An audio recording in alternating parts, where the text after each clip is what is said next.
The three leading challengers for our party's nomination may be good men, but they simply do not share our conservative values. John McCain has fought conservatives time after time, even invoking the rhetoric of class warfare to oppose the Bush tax cuts. Rudy Giuliani and Mitt Romney both repeatedly opposed core conservative values to win elections in New York and Massachusetts.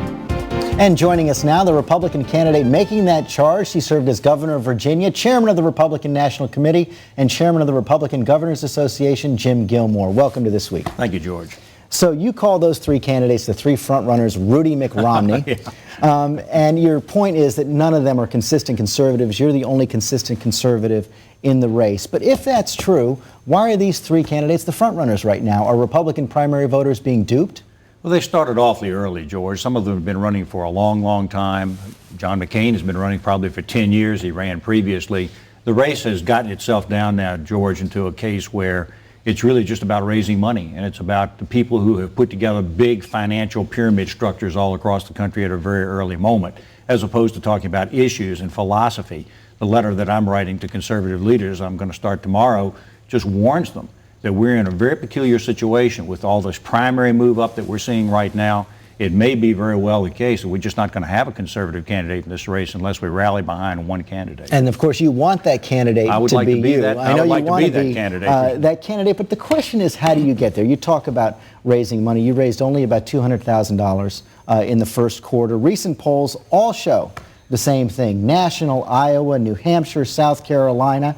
You're at 1%, 1%, 0, not even registering in New Hampshire, 1% in South Carolina. So my question is, how do you get from here to there? Sketch out a credible path to the nomination. I think the key is that we have to get a conservative candidacy up and going. And we have to break through this idea that the top three, and I had a lot of fun with the Rudy McRomney thing. It certainly got a lot of attention because, frankly, it expressed a reality, which is that the three people who have gotten themselves up into the eyes of the media and therefore continue to get their poll numbers up are not conservative candidates. And that is the reality. So where do we get there? We have to raise the money, we have to be there in Iowa, and we have to get the conservatives to make some early decisions about who they're going to support. If they stay demoralized or dispirited or divided, then we don't have an opportunity for a conservative candidate to break out. And that's the reality of what we're creating in American politics. There are two candidates waiting in the wings, Fred Thompson and Newt Gingrich. Are they consistent conservatives? Well, certainly Newt Gingrich has been a conservative for many, many years. He has a long record, a long track record, and people have made some decisions about whether they want to support the speaker or not. He has to, of course, enter the race and then confront whether or not people will elect him based on his record or not. Fred Thompson, we don't know much about. He's a one-term senator. He's kind of the guy that's hanging around out there flirting with this, and he's well known because of his law and order appearance. But the question is there a solid, consistent record there of supporting conservative principles? That's going to have to be seen after he gets in the race. But you're not sure there is? No, I don't think there necessarily is. I've been when I joined the party when I was 17, I was a conservative. When I went to the National Convention in 1976, I went as an alta delegate for Ronald Reagan. When I ran for governor, I ran as a conservative candidate, cutting taxes, controlling spending, those kinds of fundamental principles, and I certainly didn't see Fred Thompson. When I was chairman of the National Commission on Terrorism and warning about border issues and warning about the danger of potential attack on this country, we sent it to all the senators and the president and so on. I didn't see Fred Thompson step up to the plate on that issue. So, he's got to come in, and his record will have to be scrutinized along with everybody else's. Let's talk about some of the issues. You heard Secretary Gutierrez respond to your letter, to the portion of your letter on immigration reform. If this deal is signed into law, what is that going to do to the party? Oh, it's a very complicated document that they're putting forward, and I think that the American people deserve to have it completely aired out. Let me tell you what conservatives are concerned about.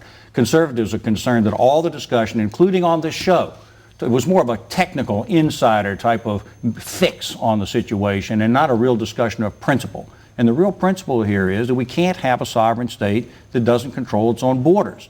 We simply have to put that first and make sure that we control our borders so that we can control the situation. Otherwise, you're going to do some kind of compromise or insider sort of deal here in Washington, D.C., and we saw two insiders almost agreeing with each other, and they're just fighting around the edges.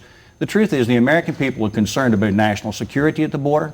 We talked about it in my National Commission on Terrorism as early as 1999. They're concerned that we're just going to do something right now and it's just going to continue to be a porous border and we're going to continue to exacerbate the problem. So is your position no discussion of legalization in any way until you're sure the borders are secure? How do we know when they're secure?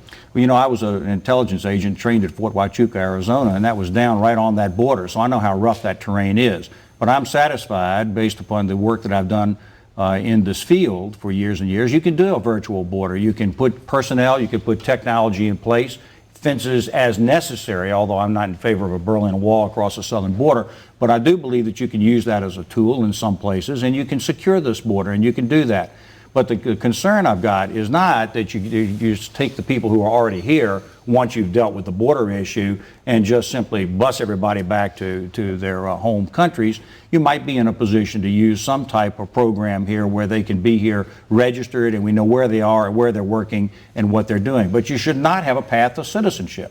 That is an amnesty. And the American people and conservatives in our party are very upset about the fact that we're racing ahead to a program where we're going to make everybody legal, we're going to give everybody a permanent status here in this country, when that's not an amnesty, and we just can't do that. Do you think a candidate can get the Republican nomination like John McCain if they support this deal? You know, well, I shouldn't think so, but on the other hand, the American political system at this point is badly distorted. With all the primaries moving up, this thing is going to be over with by December, January, and February. There's not going to be an opportunity for a long conversation with the American people over a period of caucuses, conventions, and primaries. That's the danger we face. And we see a lot of conservatives in the country today, frankly, a lot of people in the Republican Party who are saying, oh, it's too early.